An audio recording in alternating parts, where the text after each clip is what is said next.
የክላሱ ጎበዝ የሆነችው ተማሪ ፈተና ላይ ቁጭ ብላ አንድ ነገር አስተዋለች። አሁን እየተፈተነችው ያለችው ፈተና ከዚህ በፊት ከተፈተነችው ፈተና ጋር አንድ አይነት ነው። ያየችውን ማመን አቃታት። እናም ፈተናውን ሁሉም ተማሪ በቀላሉ የሚሰራው መሰላት። ነገር ግን ይህን ያስተዋሉት ጎበዞቹ ተማሪዎች ብቻ ነበሩ። ዴዚም ጓደኛዋን ስለ ፈተናው ለመጠየቅ ወደ ኋላ ዞረች። ፈተናውም ከዚህ በፊት ከተፈተኑት ፈተና ጋር እንደሚመሳሰል ነገረቻት። በዚህ መሃል ፈታኙ አያቸውና ዝም እንዲሉ አስጠነቀቃቸው። ራሷን ካረጋጋች በኋላ ዞራ ጓደኛዋን ስታያት ጓደኛዋ በጣም ተጨንቃለች። ጓደኛዋንም ማሰርታ እንደምትወጣ ለራሷ ቃል ትገባለች። ጥያቄዎቹን ገና እንዳየቻቸው መልሶቻቸውን ታስታውስ ነበር። 1 ሰዓት የሚፈጀውን ፈተና በ10 ደቂቃ ውስጥ ጨረሰች። እንደጨረሰችም ላጲሷን አወጣችና መልሶቹን በሙሉ ጻፈችበት። ጓደኛዋም መልሱን ልትሰራ እንደሆነ ስታስብ ደስ አላት። ዴዚም ጫማዋን አውልቃ መልስ የጻፈችበትን ላጲስ ጫማው ውስጥ ከታ ወደ ኋላ ወረወረችላት። ግን ጫማውን ሳትመልስላት ፈታኙ ተነስቶ በመካከላቸው መራመድ ጀመረ። ሁለቱም እንዳይያዙ በጣም ፈርተው የሚፈጠረውን እየጠበቁ ያለ ፈታኙ አለፋቸው። አላያቸውም ነበር። ጓደኛዋም ቶሎ ብላ ጫማዋን አውልቃ ለዴዚ ወረወረችላት። ነገር ግን ጫማዋን በኃይል ወርውራው ስለነበረ ዴዚን አልፎ ሄደ። አስተማሪውም ጫማውን ሊያየው ሲል ዴዚ የፈተና ወረቀቶቿን አንስታ በዛው ጫማዋን አርጋ ወደ አስተማሪው ሄደች። ከዛም ስሟን የመልስ ወረቀት ላይ መጻፍ እንደረሳች አስተማሪው ነግራው ፈተናው ላይ ስሟን እየጻፈች ጓደኛዋን ከለለቻት። ጓደኛዋን በዚህ አጋጣሚ ጎንበስ ብላ ላጲሱን አነሳች። መልሶቹን ስታይ ጓደኛዋ በጣም ደስ አላት። ዴዚና ጓደኛዋን በእንደዚህ አይነት መንገድ ፈተናውን በተሳካ ሁኔታ ኮረጁ። በዴዚ እርዳታ ጓደኛዋን በጣም ትልቅ ውጤት አመጣች። በዚህ ምክንያትም እንደ ምስጋና እንዲሆናት የሀብታም ፍቅረኛዋ የልደት ፕሮግራም ላይ ዴዚን ጋበዘቻት። ከዛ ጊዜ በኋላ የዴዚ ህይወት መቀየር ጀመረ።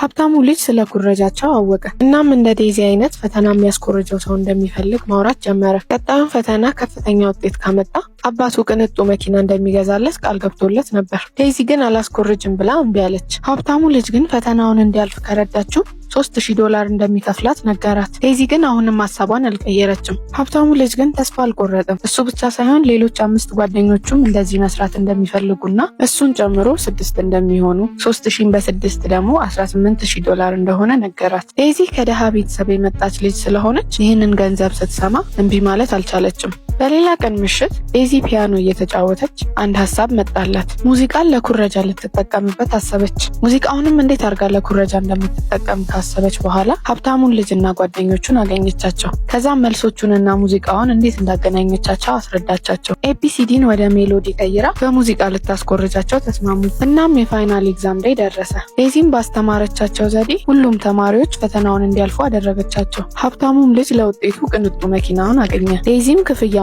ተቀበለች። ከዛ ጊዜ በኋላ ዴዚ ትምህርት ቤት ውስጥ በጣም ታዋቂ ሆነች። በጣም ብዙ ተማሪዎች የፒያኖውን ኩረጃ ከሷ መማር ፈለጉ። ይሄም ዴዚ ብዙ ገንዘብ እንድትሰራ አረጋት። በሌላ የፈተና ጊዜ ግን አንድ ያልጠበቁት ነገር ተከሰተ። ተማሪዎቹ 2 አይነት ፈተና ነው የያዙት። ሁሉም ተማሪዎች ደነገጡ። 2 አይነት ፈተና ይሆናል ብለው አልጠበቁም ነበር። ዴዚም መልስ መስጠት የምትችለው ለሷ አይነት ፈተና ለያዙት ብቻ ነው። ይህንን ሲያውቁ ብር የከፈሏት ተማሪዎች ሁሉ ደነገጡ። ዴዚም የምታረገው ነገር ግራ ገባት። ግን በዛ ሰዓት ያልጠበቁት ነገር ተከሰተ።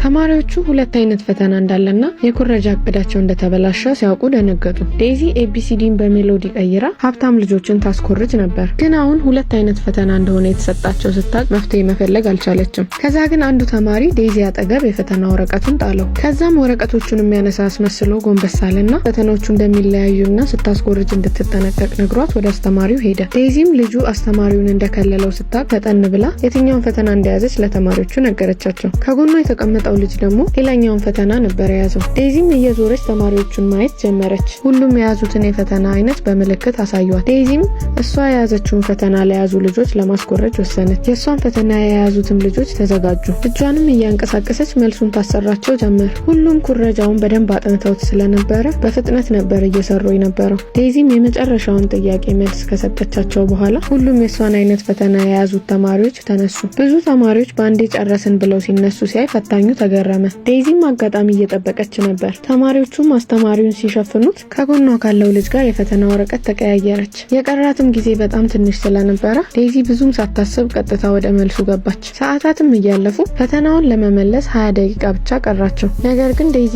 ሂሳብ የምትሰራበት ወረቀቷ ሞልቶባት ነበር። 2 ፈተና በዚህች አጭር ጊዜ መስራት በጣም ከባድ ነበር። አስተማሪውም 10 ደቂቃ ቀረ ብሎ ሲናገር ያልሰሩት ተማሪዎች መደነጋገጥ ጀመሩ። ዴዚ ግን ተረጋግታ ለመስራት እየሞከረች ነበር። ነበር። ከዛ ግን ድንገት እስራሷ ተሰበረ። ሁሉም ተማሪዎች በጭንቀት ላይ ጭንቀት እየተደራረበባቸው መጣ። ዴዚም እንደምንም ብላ እስራሷን አስተካከለችው። አስተማሪውም 5 ደቂቃ እንደቀረ ተናገረ። ተማሪዎቹም መደነባበር ጀመሩ። ከብዙ ጭንቅ በኋላ ዴዚ ፈተናውን ሰርታ ጨረሰች። ዴዚም ጣቶቿን እያንቀሳቀሰች መልሱን መናገር ጀመረች። ተማሪዎቹም ፈተናውን መመለስ ጀመሩ። ግን በቂ ጊዜ አልነበራቸውም። አስተማሪው ፈተና መስራት እንዲያቆሙ ነገራቸው። ግን ዴዚ መልሱን ነግራቸው አልጨረሰችም ነበር። የአስተማሪውን ንግግር ችላ ብላ በጣቶቿ መልሶቹን መናገር ቀጠለች።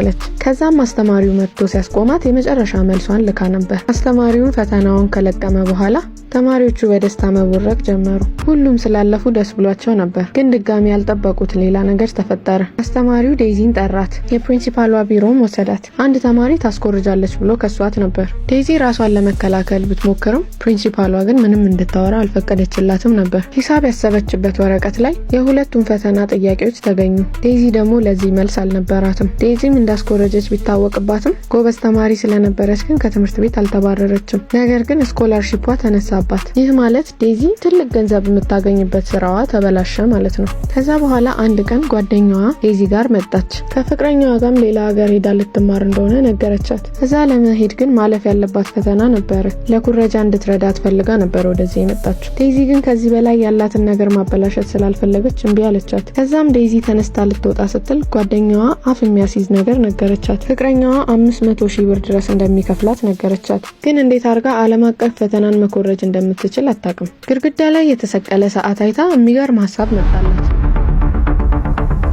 ከዛም የምታስኮርጃቸውን ልጆች አግኝታቸው ስለ ፈተና አሰጣጡ ሂደት ታስረዳቸው ጀመር። ዓለም አቀፍ ፈተና ስለሆነ ሁሉም ፈተና በአንዴ ነው የሚሰጠው። ነገር ግን ፈተናው በአንድ አይነት ቀን ቢሆንም የሚሰጠው ግን በየሀገሩ የሰዓት ልዩነት አለ። ይህ ማለት ሲድኒ የሚደረገው ፈተና ከታይላንድ 4 ሰዓት ይቀድማል። ይህ ማለት ዴዚ ፈተናዎቹን ቀድማ ማየት ትችላለች ማለት ነው። እሷ ሲድኒ ሄዳ ጥያቄዎቹን ትሰራለች፣ ከዛም መልሶቹን ትልክላቸዋለች። እነሱም ከ4 ሰዓት በኋላ መልሱን ይዘው ወደ ፈተናው ይገባሉ።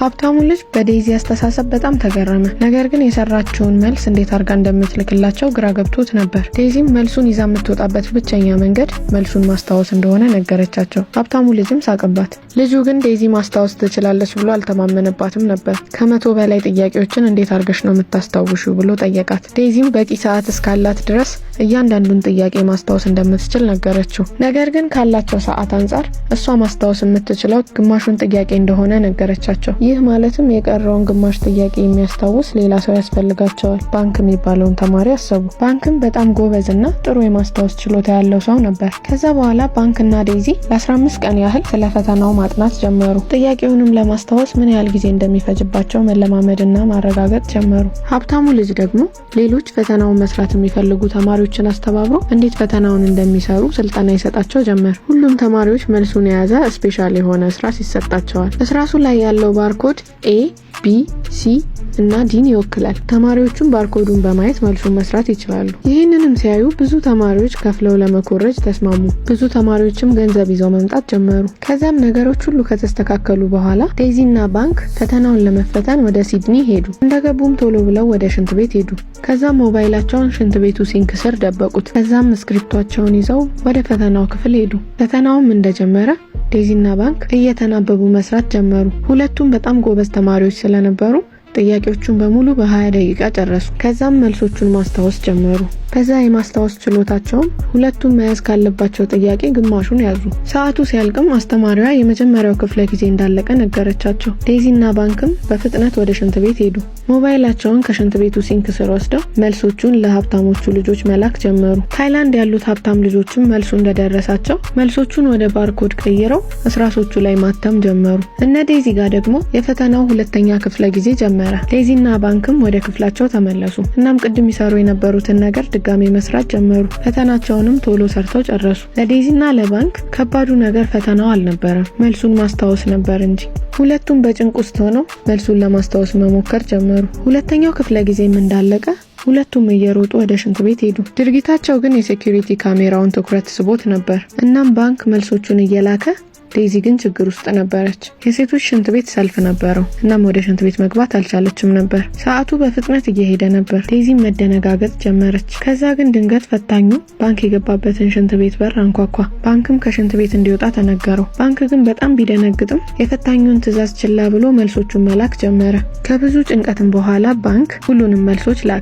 ግን በጣም ደንግጦ ስለነበር ሲነሳ የሽንት ቤቱን ሲንክ ሰበረው። ነገሩም ውጭ ያለውን አስተማሪ እንዲጠራጠር አደረገው። ስልኩንም የሚደብቅበት ቦታ ስላላገኘ ባንክ ተያዘ። ዴዚ ደግሞ በመጨረሻ ሰልፉ ደርሷት ስልኳን አገኘች። ግን ገና መልሱን ሳትልክ ሌላ ፈታኝ መጣችባት። ደንግጣም ሽንት ቤቱን ለቃ ወጣች። ከዛም ባንክ እንደተያዘ አወቀች። ዴዚ ምንም ማድረግ አልቻለችም። መልሶቹን ቶሎ መላክ ስለነበረባት የፈተናውን ቦታ ጥላ ሄደች። ሰዓት ስላልነበራት ስልኳን ከቡትሷ ውስጥ አውጥታ መልሱን እየላከች መሄድ ጀመረች። ከዛ ግን አስተማሪው እሷን እየፈለጋት እንደሆነ አወቀች። ከዛም ጸጉሯን ወደ ታች አርጋ መልሱን መጻፍ ጀመረች። ከዚህ ሁሉ ጭንቅ በኋላ ሁሉንም መልሶች ልካ ጨረሰች። ዴዚ ስልኳን የሌላ ሰው ቦርሳ ውስጥ ከተተችው። እዚህ ደግሞ በባርኮድ ተደርገው ስክሪፕቶ ላይ ተጽፈው ነበር። ሁሉም ተማሪዎችም ስክሪፕቷቸውን ከወሰዱ በኋላ ወደ ፈተናው ቦታ መሄድ ጀመሩ። ባንክም ስልክ ይዞ ስለተያዘ ከዚህ ፈተና እስከ መጨረሻው ታገደ። የተፈጠረበትም ነገር በጣም ተሰማው። የነበረው ተስፋ ሁሉ ዛጋ በቃ። ከዛም የሆነ ቀን ዴዚ ሊያገኛት ሄደ። ሌላ የኩረጃ ስራ እንዲሰሩ ሊያስማማት ነበር የመጣው። ከዛ ጊዜ በኋላ ዴዚና ባንክ የኩረጃ ፓርትነር ሆነው ስራቸውን ያጣጥፉት ጀመር። ፊልማችንም በዚህ ያበቃል።